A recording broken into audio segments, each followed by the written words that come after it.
ஸ்ரீமதே ராமானுஜாய நமஹா.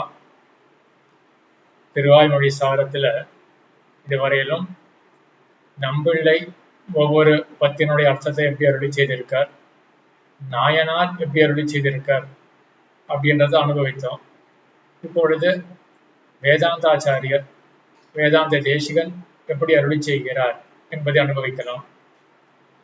அதை அனுபவிப்பதற்கு முன்பு ஒரு ரசமான விஷயமானது வேதாந்த தேசிகனாலே காட்டப்படுகின்றது. திருவாய்மொழியை எல்லா வேதத்துடன் ஒப்பிடுகிறார் வேதாந்த தேசிகன். மற்ற ஆச்சாரியால் என்ன பண்றாங்கன்னா, ஆழ்வாருடைய 4 திவ்ய பிரபந்தங்கள் இருக்கு இல்லையா, மற்ற 4 வேதத்தோட ஒப்பிடுகிறார்கள். மணவாள மாமுனிகள் தம்முடைய உபதேச ரத்னமாலையில என்ன அருளி செய்கிறார், ஆரங்கம் கூற அவதரித்த என்று திருமங்கை ஆழ்வாரை பற்றி அருளி செய்யும் பொழுது, மாறன் பணித்த தமிழ் மறைக்கு மங்கையர்கோன் ஆரங்கம் கூற அவதரித்தார் என்று அருளி செய்கிறார். மாறன் நம்மாழ்வார், அவர் 4 திவ்ய பிரபந்தங்கள் அருளி செய்தார். 4 வேதங்களுக்கு சமமாக 4 வேதங்களுக்கு 6 அங்கங்கள் உள்ளன. சிக்ஷா, நிருப்தம், வியாக்கரணம் தொடக்கமான 6 அங்கங்கள். அதற்கு சமமாக 6 திவ்ய பிரபந்தங்கள் அருளி செய்கிறார் திருமங்கை ஆழ்வார் என்று மணவாள மாமுனிகள் அருளி செய்கிறார். இதை எதை அடியொட்டி அருளி செய்கிறார் என்றால், ஆச்சாரிய ஹிருதயத்திலே நாயனார் சாதிக்கக்கூடிய ஒரு சூழ்நிலை. வேத சதுஷ்டய அங்கோபாங்கங்கள் 14 போலே இந்நாளுக்கும் இருந்தமிழ் நூல் புலவர் பணுவலாரும் மற்ற எண்மர் நன்மாலைகளும் என்று. வேத சதுஷ்டயம், சதுஷ்டயம் என்றால் 4 வேதங்கள் உள்ளன. அதற்கு அங்க உபாங்கங்கள் மொத்தம் 14, 6 அங்கங்கள் 8 உபாங்கங்கள். 4 வேதம் 6 அங்கம் 8 உபாங்கம். எப்படியோ சம்ஸ்கிருத வேத விஷயத்துல, அதே போல திராவிட வேத விஷயத்துல ஆழ்வாருடைய 4 திவ்ய பிரபந்தங்கள் 4 வேதத்தினுடைய ஸ்தானத்துல. அதே போல இருந்தமிழ் நூல் புலவர், அவர் யாரு? இருந்தமிழ் நூல் புலவர் என்றால் திருமங்கை ஆழ்வார். அவர் எப்படி இருந்தமிழ் நூல் புலவர் ஆனார்? இருந்தமிழ் நூல் என்றால் என்ன என்றால், திருவாய்மொழிதான் இருந்தமிழ் நூல் என்று நம்மாழ்வார் தாமே அருளி செய்கிறார். என் நெஞ்சத்துள் இருந்து இருந்தமிழ் நூல் இவை மொழித்து. இருந்தமிழ் நூல், இருமை என்றால் பெருமை, பெருத்த தமிழ் கிரந்தத்தை திருவாய்மொழியை எம்பெருமான் என்னுள்ளே புகுந்து அவனே வெளியிட்டான் என்று ஆழ்வார் அருளி செய்கிறார். இருந்தமிழ் நூல் என்றால் திருவாய்மொழி. இத்தை திருமங்கை ஆழ்வார் அங்கன் ஞானமஞ்ச என்று சிங்கவேல் குன்றம் அகோபிலத்தை மங்களாசாசனம் செய்யும் பொழுது இருந்தமிழ் நூற்புலவன் மங்கையாடன் என்று தம்மை அருளி செய்கிறார். தாம் யார்? இருந்தமிழ் நூலிலே புலவராக இருக்கக்கூடியவர் என்று அருளி செய்கிறார். இருந்தமிழ் நூல் என்றால் திருவாய்மொழி. ஆக திருவாய்மொழியிலே புலமை பெற்ற திருமங்கை ஆழ்வார் அவர் அருளி செய்த 6 திவ்ய பிரபந்தங்கள் 4 வேதத்துக்கு சமமான திருவாய்மொழி தொடக்கமான மாறன் பணித்த 4 மறைகளுக்கு அங்கமாக அமைகின்றன என்பது ஒரு சாரார்த்தம்.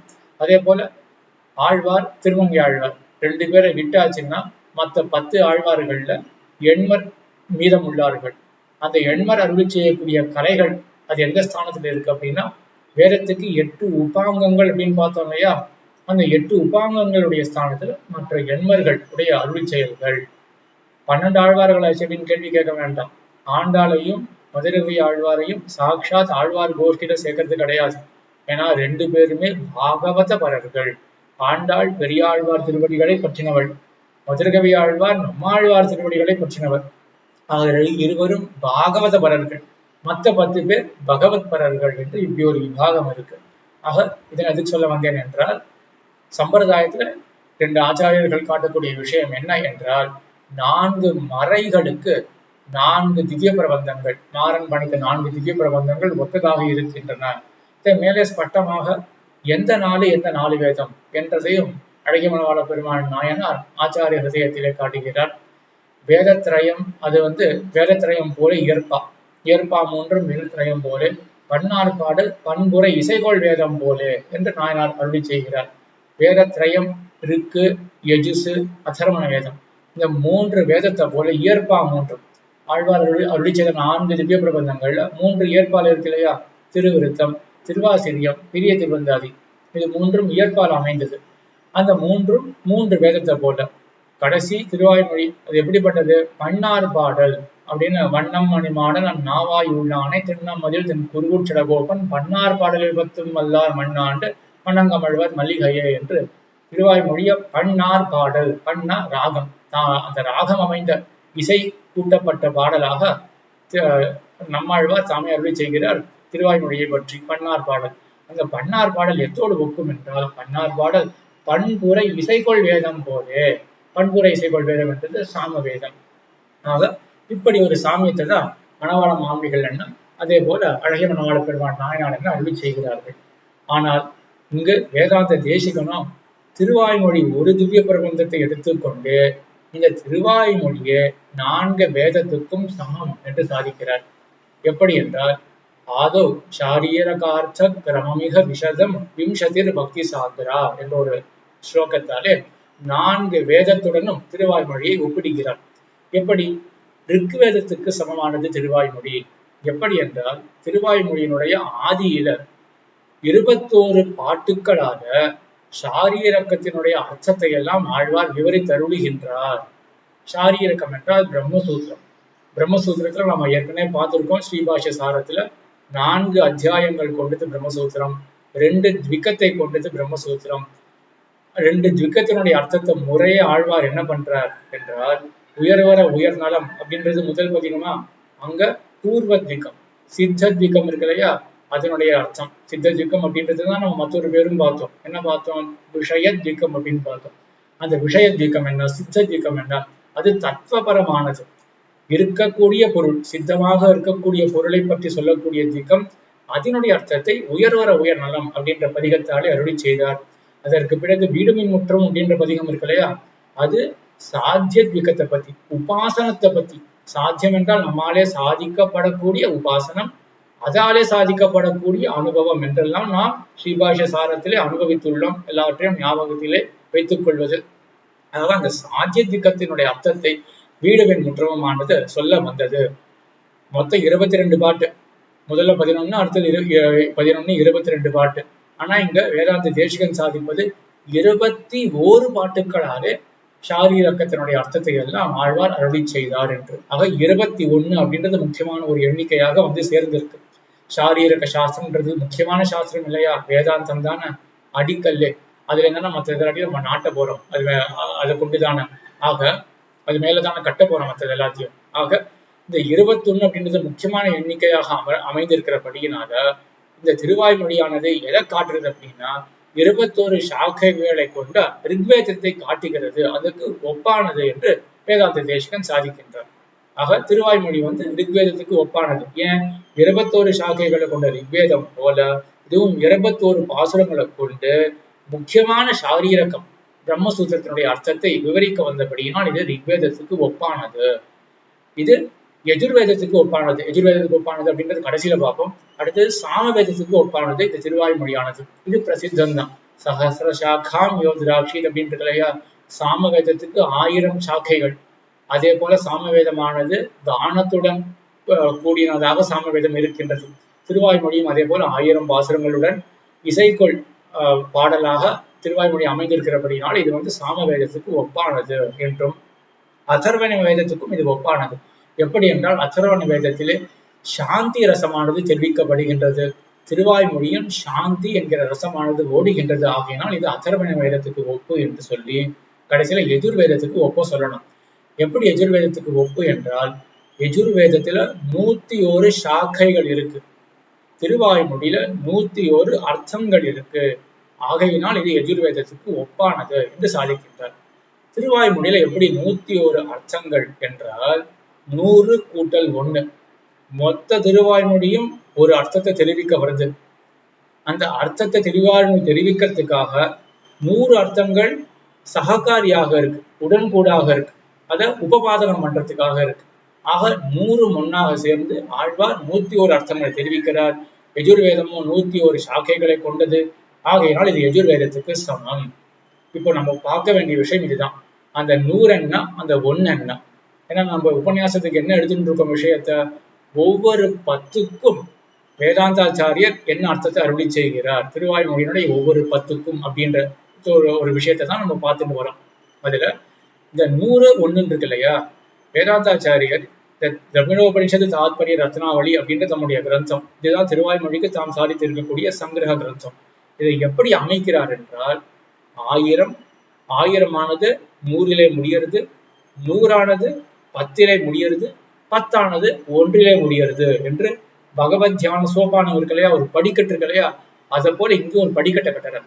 1000 ஆரம்பிச்சு 100, 100 ஆரம்பிச்சு 10, 10 ஆரம்பிச்சு அது 10ஆனது 1 முடியறது அப்படின்னு. என்ன 1000 திருவாய்மொழி பாசுரங்கள் இருக்கு இல்லையா, ஒவ்வொரு பாட்டுமே ஒவ்வொரு பகவத் குணத்தை தெரிவிக்கிறது. 1000 குணங்கள். அந்த 1000 குணங்கள் என்ன பண்றது அப்படின்னா, 10 குணங்கள் சேர்ந்து பதிகம் ஆயிடுறதா, 10 பாட்டு சேர்ந்தா பதிகம். அதே திருவாய்மொழி அப்படின்னு பெயர். ஒவ்வொரு பதிகத்துக்குமே ஒரு குணமானது பிரதிபாதிக்கப்படுகின்றது. அந்த ஒரு குணம் பிரதிபாதிக்கப்படுகின்றது என்பதை காட்டுவதற்காக அந்த பதிகத்துல 10 குணம் இருக்கு. அப்போ ஒவ்வொரு பதிகத்துல 10 பாசனம் இருக்கா, 10 பாசனம் 10 குணத்தை காட்டுறது. 10 குணத்தை காட்டுகிறபடியால் மொத்த பதிகம் 10 பாசனமும் சேர்ந்து ஒரு குணத்தை காட்டுறது அப்படின்னு இப்படி கணக்கு பண்ணோம்னா என்ன ஆகும், ஒரு 100ல, அதாவது 10 அப்படின்னு சொல்றோம் இல்லையா, 10னா 100 பாசனங்களை கொண்டது அந்த சமூகத்துக்கு 10 பேர். அப்போ ஒரு 10ல எவ்வளவு பதிகம் இருக்கும், 10 பதிகம் இருக்கும். 10 பதிகமும் என்ன பண்றது, 10 குணத்தை காட்டிட்டு, ஆகையினால இந்த 100 பாசுரத்துக்கு என்ன தாத்பரியம், இந்த ஒரு குணத்துல தாத்பரியம் அப்படின்னு இப்போ 100 பாசுரத்துக்கு ஒரு குணத்தை கொண்டு வருது. இதே போல திருவாய்மொழியில எவ்வளவு 100 இருக்கு, 10 100 இருக்கு. 10 100ஆல 10 குணங்கள் காண்பிக்கப்படுறது. அந்த 10 குணமும் சேர்ந்து மொத்த திருவாய்மொழிக்கு ஒரு அர்த்தம் என்று காட்டுகிறது என்று இதுதான் கிரமம். 1000, 100, 10, 1 என்று. இது உதாரணம் பார்ப்போம். உயர்வர உயர்நலம் முதல் பதிகம். இதுக்கு தேசிகன் சாதிக்கும் பொழுது உயர்வர உயர்நலம் பதிகத்துக்கு அர்த்தம் என்ன என்றால் பரத்துவம். இதான் அந்த 10 பாட்டுக்கு அர்த்தம். எப்படி பரத்துவம்னு கிடைக்கிறது என்றால், ஒவ்வொரு பாட்டினுடைய அர்த்தத்தை பார்க்கணும். ஒவ்வொரு பாட்டும் சேர்ந்து என்ன பண்றதுன்னா, அது 10 குணத்தை காண்பிக்கிறது. 10 பாட்டு 10 குணத்தை காண்பிக்கிறது. 10 குணத்தையும் சேர்ந்து அனலைஸ் பண்ணோம்னா நமக்கு என்ன கிடைக்கிறதுனா பரத்துவம் அப்படின்னு ஒரு குணம் கிடைக்கிறது அப்படின்னு வேதாந்த தேசிகன் சாதிக்கிறார். இந்த உயர்வர உயர்நத்தினுடைய சங்கிரக ஸ்லோகம் எப்படி அமைந்திருக்கு என்றால், நிஸ்ஸீம உத்யத் குணத்வாத். அதே போல இது முதல் பாசுரத்தினுடைய சுருக்கம். முதல் பாசுரம் என்ன, உயர்வர உயர்நலம் உடையவன் அப்படின்னு தான் ஆரம்பிக்கிறது. அது தேசிகன் சாதிக்கிறார். நிஸ்ஸீம உத்யத் குணத்வாத். நிஸ்ஸீம அளவில்லாத, உத்யத் எழுகின்ற, குணத்வான் அப்படிப்பட்ட குணத்தை கொண்டவன் எம்பெருமான். நிஸ்ஸீம உயர்வர அப்படின்னுடைய டிரான்ஸ்லேஷன் நிஸ்ஸீம உத்யத் உயர்கின்ற, நிஸ்ஸீம உத்யத் குணத்வாத். அதே போல அமித ரசதையா அனந்த லீலாஸ்பதத்வாத். அமித ரசதையா, அமித ரச அப்படின்ற இது இந்த 2வது பதம் இருக்கு இல்லையா, எம்பெருமான் அமித எல்லையற்ற ரசம் ஆனந்தத்தை உடையவன் அப்படின்னு இந்த பதம் என்ன பண்றதுன்னா 2வது பாட்டுல இருக்கக்கூடிய குணத்தை காட்டுறது. 2ஆம் பாட்டு என்ன, தொடுதழி என்மனனே அப்படின்னு முதல் பாட்டை முடிக்கிறார். 2வது பாட்டு மன்னகம் அலமர மலர்மிசை எழுதரும் மனனுணர் அளவிலன் பொறியுணர்வு அவையிலன் இனன் உணர்முடு நலம். இனன் உணர்முடு நலம், முழுமையாக நலம், ஆனந்தமாக, ஆனந்தமே வடிவாக எம்பெருமான் இருக்கின்றான். முழு நலமாக, அதாவது எல்லையற்ற ஆனந்த வடிவாக எம்பெருமான் இருக்கின்றான் அப்படின்னு ஆழ்வார் தெரிவிக்கிறார் இல்லையா. அதுதான் தேசிகன் நீங்க தெரிவிக்கிறார். அமித ரசத்தையா அப்படின்னு, அமித ரசம் எல்லையற்ற ஆனந்தம் கொண்டவன். அப்ப 2வது பாட்டுல பிரதிபாதிக்கப்படுற குணம் வந்தாச்சு. 3ஆம் பாட்டை வச்சு சாதிக்கிறார் அனந்த லீல் ஆஸ்பதத்வாத் என்று. 3ஆம் பாட்டுல ஆழ்வார் என்ன தெரிவிக்கிறார், விலனது உடையன் இது என நினைவு அறியவன். எம்பெருமானுக்கு இது சொத்து, இது சொத்து அல்ல அப்படின்னா சொல்லவே முடியாது. மொத்தமும் எம்பெருமானுடைய சொத்து தான் என்று அவனுடைய விபூதி, அவனுடைய ஐஸ்வர்யம் இருக்கு இல்லையா, அது 3ஆம் பாட்டிலே தெரிவிக்கிறார் ஆழ்வார். அத்தை அருளி செய்கிறார் அமித ரசத்தையா அனந்த லீல் ஆஸ்பதத்வாத், அனந்தமான லீலையை கொண்டவன் என்று. ஆக ஒவ்வொரு பாட்டுக்கும் இப்படி ஒவ்வொரு குணத்தை தெரிவித்து வந்து, ஆகையினால 10 குணங்கள் இந்த 10 பாட்டுல பிரதிபாதிக்கப்படுறதா. ஆகையினால மொத்த பதிகமானது என்ன சொல்றதுன்னா பரத்வம் அப்படின்ற குணத்தை காட்டுறது அப்படின்னு ஸ்தாபிச்சிடுவார். அதே போல அடுத்த பதிகம் என்ன, வீடுமின் முற்றவும். அதுல ஒவ்வொரு பாட்டில ஒவ்வொரு குணம் இப்படி காட்டப்படுகின்றபடியினால அந்த வீடுமின் முற்றமும் அப்படின்றதுல பஜனீயத்துவம் அப்படின்ற குணம் ஸ்தாபிக்கப்பட்டது அப்படின்னு சொல்லிடுவார். அதுக்கப்புறம் 3வது 10 அடியவர்க்கு எளியவன் 3வது பதிகம். அதுல மறுபடியும் ஒவ்வொரு பாட்டுல ஒவ்வொரு குணம். ஆகையினால் மொத்த பதிகத்துக்கு என்ன அர்த்தம்? சௌலபியம். அதே போல அங்கிரிமடனாராய் அங்க அபராத சகத்துவம். இந்த மாதிரி ஒவ்வொரு பதிகத்துக்கும் ஒவ்வொரு குணத்தை காண்பிச்சுட்டு, ஆகையினால இந்த மொத்த 100 பாட்டுகள் சேர்ந்து 10 அப்படின்னு அர்த்தம் இல்லையா? சதகம் 10 அப்படின்னு. அந்த 10க்கு என்ன அர்த்தம் அப்படின்னு காட்டிண்டே வரார். அப்படின்ற தாத்பரிய ரத்னாவளியினுடைய கிரமம். இந்த கிரமத்தை தனித்தனியா பார்க்கறதுக்கு முன்னாடி வேதாந்த தேசிகன் தாமே என்ன பண்ணியிருக்காரு அப்படின்னா, முதல்லயே 10 சங்கிரகத்தை தாம் அருளி செய்கிறார். ஒவ்வொரு 10க்கும் என்ன அர்த்தம் என்று அதை நாம் இப்ப அனுபவிக்கலாம். என்ன சாதிக்கிறார் என்று. என்ன ஸ்லோகம் என்றால், சேவியத்வாத் போகிய பாவாத் சுபதனு விபவாத் சர்வபோகி அதிகத்வாத் ஸ்ரேயஸ்தேது தானாத் ஸ்ரித விவசதயா ஸ்வாஸ்ருதா அனிஷ்டஹிருத்வாத் பக்தச்சந்தானுவிருத்தேஹ நிருபதிக சுஹ்ருத் பாவதः சத்பதவ்யாம் சாகாயாச்ச ஸ்வசித்தேஹ ஸ்வயமிஹ கரணம் ஸ்ரீதர பிரத்யபாதி என்று. முதல் 10 அர்த்தம் என்னன்னா சேவியத்துவம், எம்பெருமான் எல்லாராலும் சேவிக்க தகுந்தவன். முதல் 10 அர்த்தம். இது மேல எல்லாத்தையும் நோட் பண்ணி வச்சுருந்தோம். 10க்கு வேதாந்த தேசிகன் என்ன அர்த்தத்தை அருளி செய்கிறார் அப்படின்றத நோட் பண்ணிக்கணும். சேவியத்துவம் இதான் முதல் 10 அர்த்தம். 2ஆம் 10 அர்த்தம் சேவியத்வாத் போக்ய பாவாத், எம்பெருமான் அனுபவிக்க தகுந்தவன், போக்கியனாக இருக்கின்றவன். இது 2ஆம் 10 அர்த்தம். அதற்கப்புறம் சுபதனு விபவாத், சுபமான தனு, திவ்யமங்கல விக்கிரத்தை உடையவன், அப்படிப்பட்ட ஒரு வைபவத்தை உடையவன் என்று 3ஆம் 10 அர்த்தம். அதற்கு பிறகு 4ஆம் 10 சர்வ போகி அதிகத்வாத், மற்ற பொருள்களை காட்டிலும் மிகுந்த ஒரு போகியத்தன்மையை எம்பெருமான் கொண்டிருக்கின்றான். இது சிலதெல்லாம் நம்ம கூடவே சேர்ந்து ஞாபகம் வச்சுன்னு வரலாம். நம்பிள் என்ன சாதிச்சார், நாயனார் என்ன சாதிச்சார், இப்போ தேசிகன் என்ன சாதிக்கிறார், தேசிகன் என்ன சாதிக்கிறார். இப்போ 4ஆம் 10க்கு விஷயம் என்ன? சர்வ போகிய அதிகத்வாத், மற்ற எல்லாவற்றையும் காட்டிலும் எம்பெருமான் தான் மிக்க போகியன். நம்பிள் என்ன சாதிச்சார், நம்பிள்ளை 4ஆம் 10க்கு விஷயமாக ஆழ்வார் என்ன பண்றாரு அப்படின்னா, ஐஸ்வர்ய கைவல்யங்கள் தியாஜ்யங்கள், அதுகிட்ட போகக்கூடாது அப்படின்னு சொன்னதாக நம்பிள்ளை விஷயத்துல பார்த்தோம். நாயனார் என்ன அருள் செய்தார் அப்படின்னு பார்த்தோம், புருஷார்த்த பல அந்நிய ருச்சி ஒழிந்து அப்படின்னு நாயனார் அருளி செய்தார் அப்படின்றத ஞாபகத்துல வச்சுக்கணும். அப்ப எம்பெருமான் திருவடிகளை பற்றியாச்சுன்னா மற்ற விஷயத்துல ருச்சியானது போகாது. தேசிகனையும் பார்த்தேதான் சாதிக்கிறார். என்ன சாதிக்கிறார் இப்போ?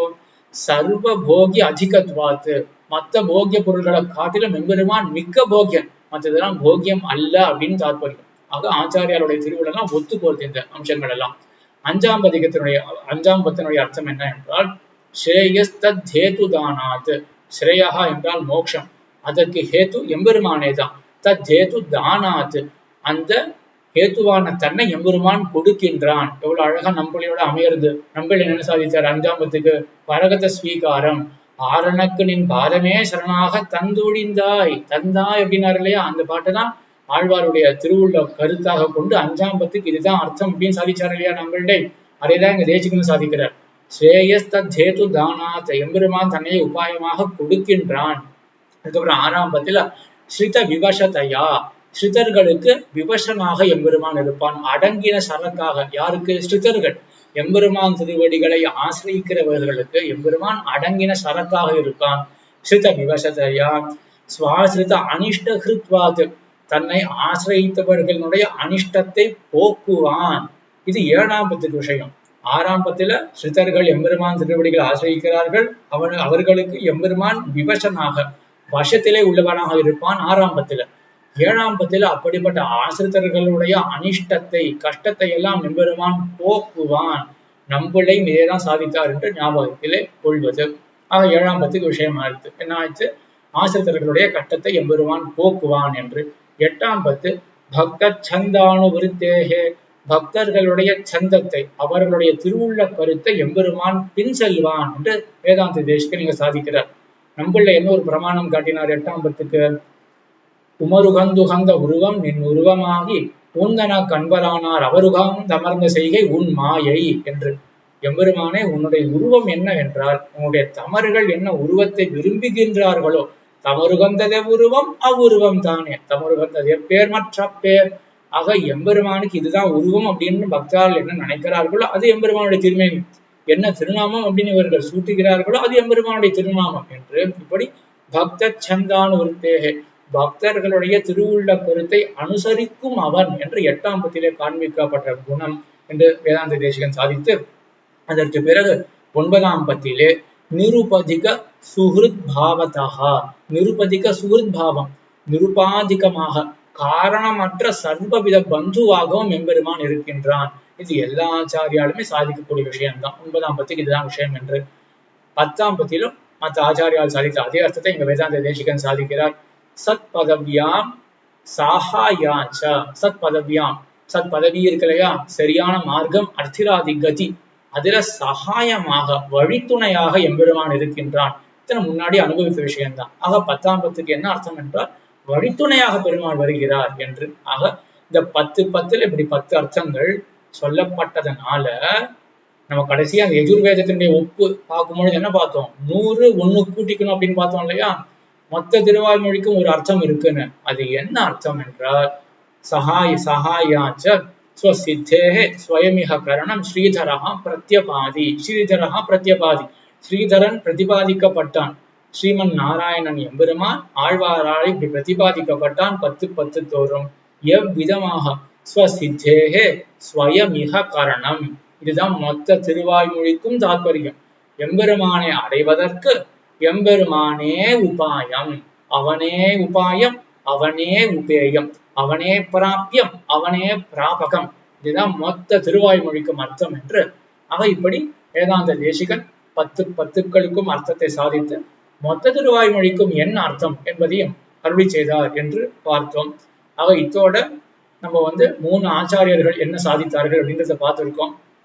அடுத்த வரக்கூடிய டிஸ்கஷன்ல நம்ம என்ன பண்ணலாம் அப்படின்னா, அப்போ ஒவ்வொரு ஆச்சாரியருக்கும் எந்த இடத்துல திருவுள்ளத்தினுடைய ஒற்றுமை இருக்கு, எங்க சின்ன சின்ன வேறுபாடுகள் இருக்கு அப்படின்றத நம்ம நல்லா அழகா டிஸ்கஸ் பண்ணலாம்.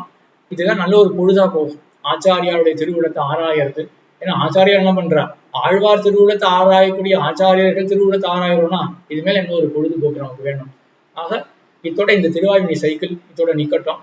இதுக்கு மேல அடுத்த திருவாய்மொழி சைக்கிள்ல நம்ம திருவாய்மொழியில அர்த்தபஞ்சகம் எப்படி பிரதிபாதிக்கப்படுகின்றது அப்படின்றத அனுபவிக்கலாம். இதோட திருவாய்மொழி சைக்கிள் முடியட்டும். அடுத்தது 2-3 நாள் கேப் கழிச்சு ஸ்ரீபாஷ்யத்தை மறுபடியும் தொடங்கிடலாம். ஜன்மாதிகரணத்தோட நிறுத்தியிருக்கோம். அடுத்தது சாஸ்திர யோனித்வாதிகரணம் பார்த்துட்டு அதுக்கப்புறம் சமன்வயாதிகரணம் 4வது அத்தியாயம், 4வது அதிகரணம். இந்த 4 அதிகரணங்கள் முடிஞ்சா 4 சூத்திரங்கள் முடியறது. சதுசூத்திரி அப்படின்னு சொல்லுவார்கள். இதுதான் இந்த பிரம்மசூத்திரம் சாரீரக மீமாம்சா சாஸ்திரம் இருக்குல்ல, இதுக்கு உபோத்காத்தம் அப்படின்னு சொல்லுவார்கள். உபோத்காத்தம் அப்படின்னா முன்னுரை.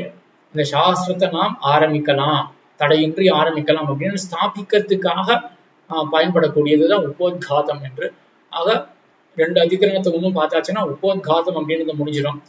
கூடவே சேர்த்து 2 அதிகரணத்தை பார்த்துட்டு அதுக்கப்புறம் அத்வைத்திகளுடைய மதத்தினுடைய கொள்கை என்ன, அதை எம்பெருமானார் எப்படி கண்டிக்கிறார் அப்படின்றதையும் சுருக்கமாக பார்க்கலாம். அங்க அடுத்த ஸ்ரீபாஷ்ய சைக்கிள்ல இந்த விஷயத்தை வச்சுப்போம். சாஸ்திர யோனித்வாதிகரணம், அதே போல இது சமன்வயாதிகரணம். அது முடிஞ்சாச்சுன்னா சதுசூத்திரி, உபோத்காத்தம். மறுபடியும் உபோத்காத்தத்துல ஒரு ரெஃப்ரெஷர் கோர்ஸ் பண்ணி வச்சுப்போம். மறுபடியும் இன்னொரு உபன்யாசத்துல 4 அதிகரணத்தையும் சேர்த்து தொகுத்து ஒவ்வொன்றுத்துக்கும் என்ன சங்கதி, இதெல்லாம் வேதாந்தாச்சாரியர் அதிகரண சாராவளியில சாதிக்கிறார். ஒவ்வொன்றுத்துக்கு என்ன சங்கதி அப்படின்னு பிரகாசிகாச்சாரியரே சாதிக்கிறார்.